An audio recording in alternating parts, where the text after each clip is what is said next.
So you may have heard this one already, but apparently Xbox is planning a big event early in 2023. Aaron Greenberg has hinted as much, but we have a few more rumored details about said event. And I wanted to talk about what we might see there and elaborate on what has already been said. Let's dive in right now.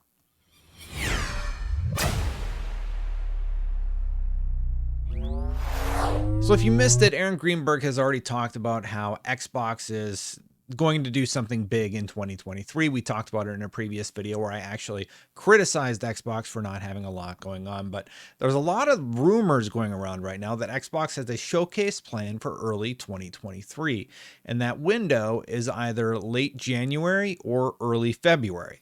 So I would imagine that this gets announced in the near future. Now, this article breaks down a few important details.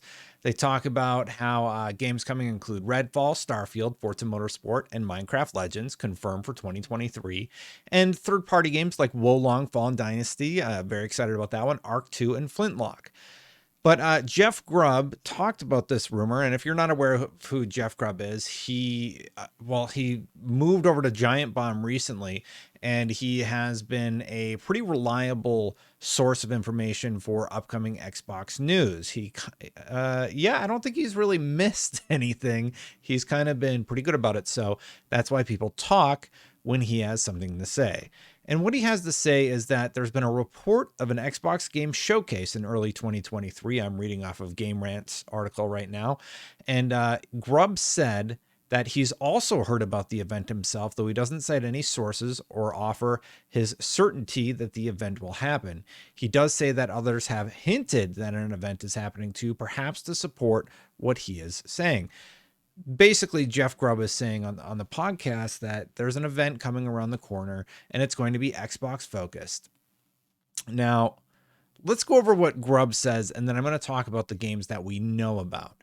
So he also hinted that the event will feature an announcement of a new game from one of Microsoft's studios. Specifically, it's said to be a new game from Tango Gameworks, but with a catch. Instead of something the size of The Evil Within or Ghostwire Tokyo, the new game is supposed to be smaller. Think Pentiment. Now, the thing about that is Pentiment was actually quite popular. Granted, not a lot of people probably played it, but I think it's pretty cool when a studio can take a chance like that, knowing that they're probably not going to make a ton of money on it, but they get like a passion project. And for me, whenever I see a studio that's able to tackle a passion project, often that means they get new ideas for their bigger properties, and we just get sort of something new and special within the gaming industry. So if Tango Gameworks is going to be empowered to create something unique that's smaller, I'm all for it. Let's see what you got. Now, a lot of fans have been talking about the exclusives that are coming out, and Clobrill, he's a big fan of Xbox. He posts a lot on here, and there are 9 games by Xbox first party projected for a 2023 launch. We know about Forza, Redfall, Minecraft Legends. There's Age of Empires 2, Starfield, GoldenEye, which has been rumored forever, Age of Empires 4, Anniversary Edition, Ara, History Untold, and Ghostwire Tokyo. Now, that doesn't mention stuff like Avowed, which I've seen rumors saying, just on Twitter, nothing serious. People saying that that could hit in 2024. And there was another really popular one that people were saying would hit in late 2023. I can't remember what it was off the top of my head, but maybe I have the tweet up here. But anyway, in addition to all that, let's consider the third parties, because there are a ton of games that have been confirmed as releasing to Xbox Game Pass in 2023. Hollow Knight, Starfield, Forza Motorsport, Redfall, Minecraft Legends, Party Animals. The other game I was thinking about was Hellblade. Hellblade late 2023, and then Avowed 2024. Anyway, Wo Long Fallen Dynasty, Stalker 2, Lies of P, Ark 2, Monster Hunter Rise, Atomic Heart, Flintlock, and The Last Case of Benedict Fox.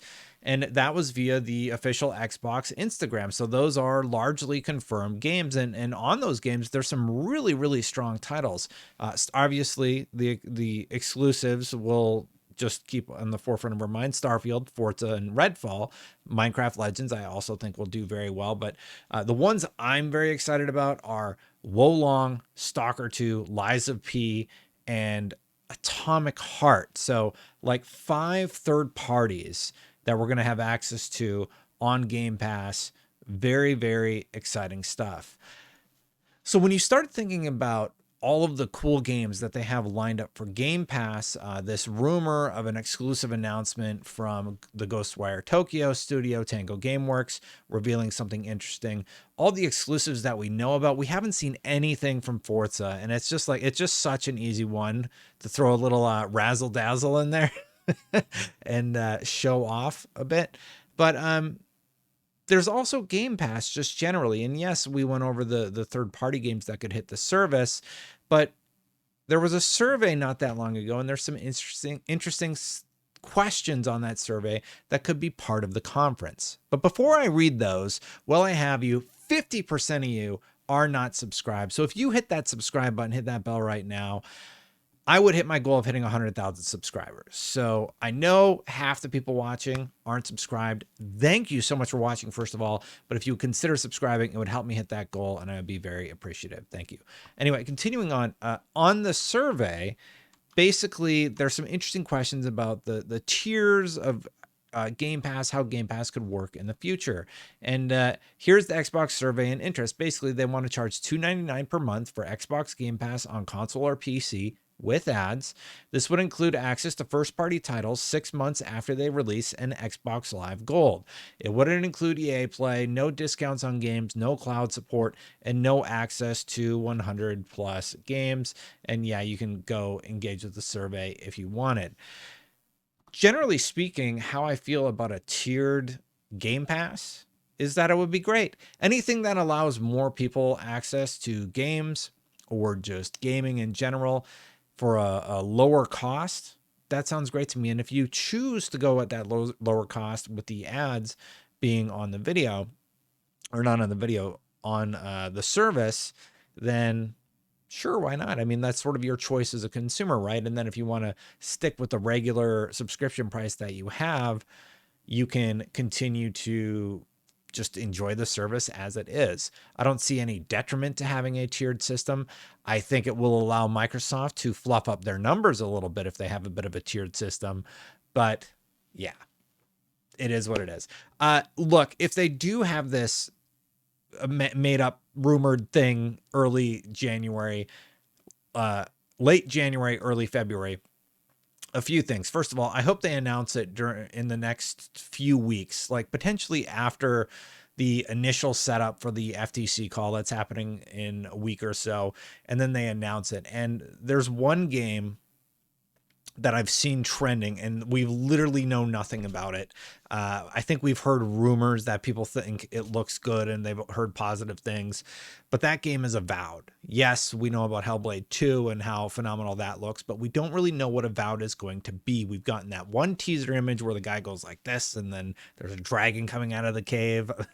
I could show you the trailer, but I'm sure you've seen it on my B-roll enough, and that's really exciting. And if there's one game I want to see, it's that one. How is that going to be different from Elder Scrolls? I know it takes place in the Pillars of Eternity universe. At least I believe it was the PoE. And I'd be really interested to see how that is going to translate into this new style. Regardless, it does seem like there is a big thing happening early in 2023. Aaron Greenberg has almost said as much, and we're just going to have to wait to get more details at this point. Let me know what you want to see, because I think, like all of you, we want to see exclusives. We want to see gameplay of these games. We want to know what we're going to be playing on our Xbox in 2023. And we want to see games that are Game of the Year contenders, because 10 years not being on that list isn't enough. Speaking of, that's the video you should watch at the end of this video. But while I have you, please hit that subscribe button, hit the bell. Like I said, 50% of the people who watch my videos aren't subscribed, or more sometimes. So if you hit that subscribe button, basically you would help me get one step closer to hitting that 100K and getting that cool silver button. And I'm like really close. We're at 90,500 already. And if we keep going at this pace, we could hit it like by the end of January.